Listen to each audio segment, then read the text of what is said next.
y vamos a compartir. El tema es muy corto, realmente. El tema es muy corto. No tiene mayor complicación. Y vamos con esto. Aquí está. Este, tenemos muy poco tiempo en esta, vamos a llegar a la media hora, entonces nos van a quedar como 12 minutos, pero creo que podemos avanzarle algo. Primero, si hubo algo que los especialistas en Derecho Internacional Público vieron en la sociedad internacional, fue precisamente este fenómeno de la guerra. Nosotros tendríamos que considerar que, por ejemplo, muchos de los autores que estudiamos, por ejemplo, San Raimundo de Peñafort, el propio San Agustín de Hipona, el propio Francisco de Vitoria o Grosio, todos hablaron de la guerra como un fenómeno que incluso lo consideraron como social. O sea, llegó un momento en que ya la gente se preguntaba por qué se hace la guerra entre los hombres. Y después llegaron a decirlo, bueno, pues se hace la guerra porque pues somos guerrosos y entonces pues ya dentro de la sociedad se considera que la guerra es parte del ser humano. También hubo muchas etapas en las cuales, pues ustedes se acuerdan que Santo Tomás decía, bueno, pues es que hay que buscar cuáles son las causas de la guerra justa. Y el concepto de la guerra justa, pues no existe. O sea, si yo quisiera decirles que hay guerra justa, pues estaría mintiendo, porque ninguna guerra es justa. Ninguna guerra podrá ser justa porque no se apega al concepto de justicia, de dar a cada quien lo que le corresponde. Y cuando hay guerra, pues simplemente es querer tomar lo que tiene el otro a como dé lugar, a como a la fuerza. Vamos, o sea, ese es el concepto de guerra más concebido. Después de la Primera Guerra Mundial, por ahí por los años 30, incluso hubo un famoso tratado de prohibición de la guerra, porque decían, es que ya no podemos seguirla manejando como un fenómeno humano. Y entonces lo que hicieron algunas personas, el tratado se llama Brian Kellogg, es vamos a prohibir la guerra, como si eso se pudiera prohibir. Y tan prohibida estuvo la guerra que se dio la de la Segunda Guerra Mundial. Y después viene otra etapa en el manejo de la guerra, en la cual pues ya no es de que la prohíbas, sino que se tiene que considerar la segunda, la contrapalabra o el contrario de la guerra, que en este caso sería la paz, como una obligación jurídica, que técnicamente esa es la condición que tenemos actualmente con las Naciones Unidas. Las Naciones Unidas ya no pueden prohibir la guerra, más bien, la paz es la obligación jurídica que tienen todos los países. Y como decimos que la paz es la obligación jurídica, no es de que la guerra se permita, no es que esté permitida, es que nosotros tenemos que buscar la paz.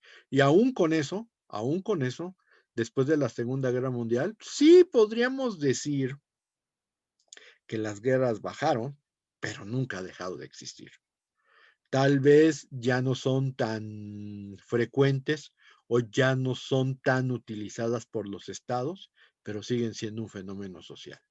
O sea, la guerra siempre ha estado aquí.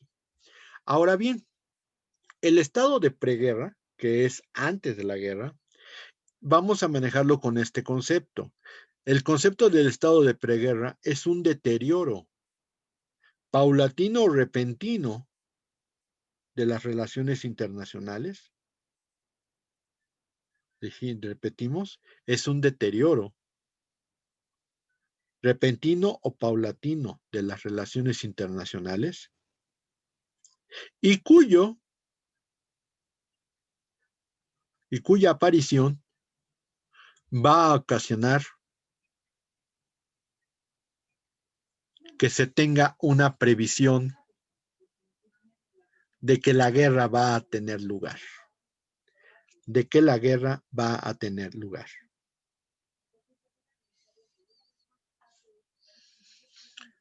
Entendamos esto, los estados no son guerrosos por sí,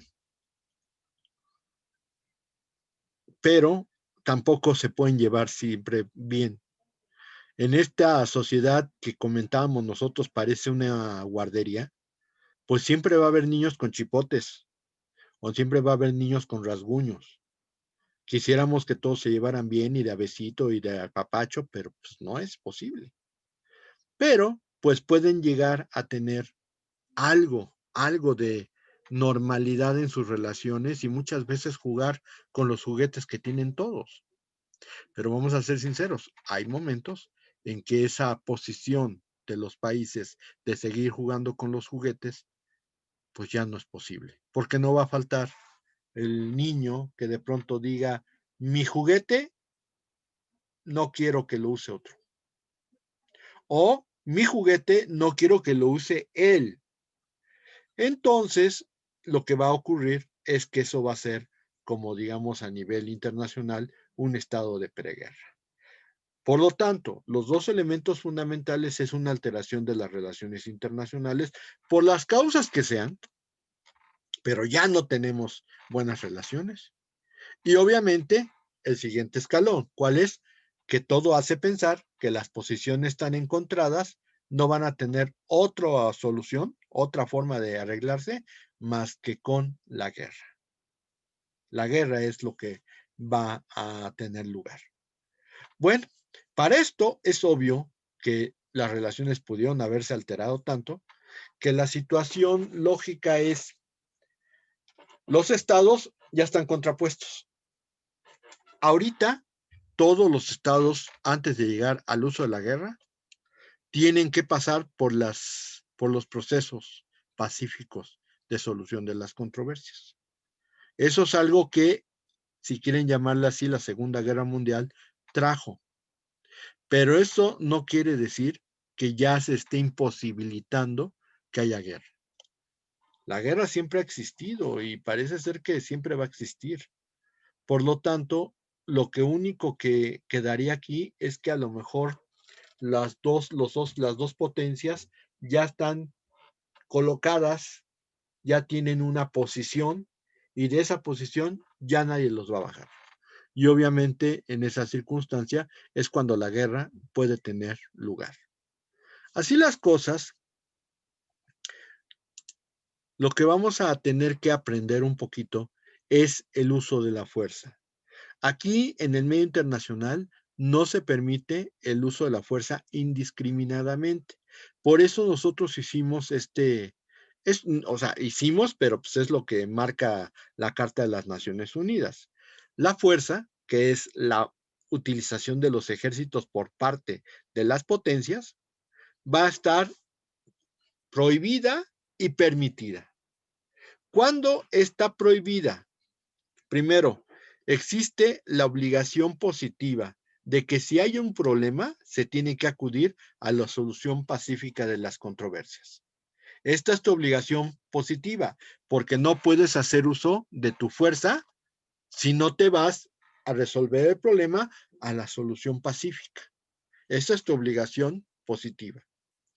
Pero si no puedes arreglarlo por medios pacíficos, está la obligación negativa. Y la obligación negativa es, para mayor seguridad de la sociedad internacional, no puedes hacer uso de la fuerza. Y es más, no puedes ni amenazar con hacer uso de la fuerza. Ah, es que es lo mismo. No, no es lo mismo. Amenazarte es que te puedo plantear un ultimátum diciéndote, si no concedes lo que yo estoy pidiendo, te voy a mandar una invasión. Y ahí estás haciendo amenaza. Uso de la fuerza, pues es que ya te mando unos cañonazos. Y en el medio internacional, esa es una obligación negativa. No puedes hacer uso de la fuerza ni puedes amenazar con usar la fuerza. Y entonces tienes que recurrir al segundo punto, que es la obligación positiva. Si tienes un conflicto, resuélvelo por los medios pacíficos de la controversia, de solución de controversia. Ahora bien, eso es la fuerza en tipo prohibido. La fuerza permitida, o sea, porque sí se permite el uso de la fuerza, lo vamos a tener que ver desde una triple perspectiva. Que una, pues es verdaderamente retrógrada y que toda está en la Carta de las Naciones Unidas, pero Las otras dos pueden llegar a ser también muy funcionales. La primera es las acciones coercitivas internacionales. En este sentido, las Naciones Unidas pueden hacer uso de las Fuerzas Armadas de sus miembros, las que están destinadas a las Naciones Unidas, cuando el acto de un Estado pueda causar daño o pueda alterar la paz internacional. Acordémonos que ha habido por lo menos 2 eventos en los cuales los Estados medios se llegan a poner de acuerdo para eso. En el primero, pues sí, la invasión de Irak a Kuwait, lo que hizo fue la primera vez en la que estos usos permitidos de la fuerza, estas acciones coercitivas internacionales, se utilizaron. La primera y la única vez. ¿Cómo? Permitiendo que la fuerza multinacional entrara por Kuwait e hiciera retroceder a Irak, a su pueblo, a su país, y evitar que se siguiera invadiendo Kuwait. En esa ocasión, la famosa Guerra del Golfo tuvo efectos definitivos, tuvo efectos muy importantes, y es la primera y la única vez, porque la siguiente fue en la famosa situación de la caída de las Torres Gemelas en el 2001, cuando George Bush quiso hacer lo mismo con Irak, pero directamente a tumbar al presidente Saddam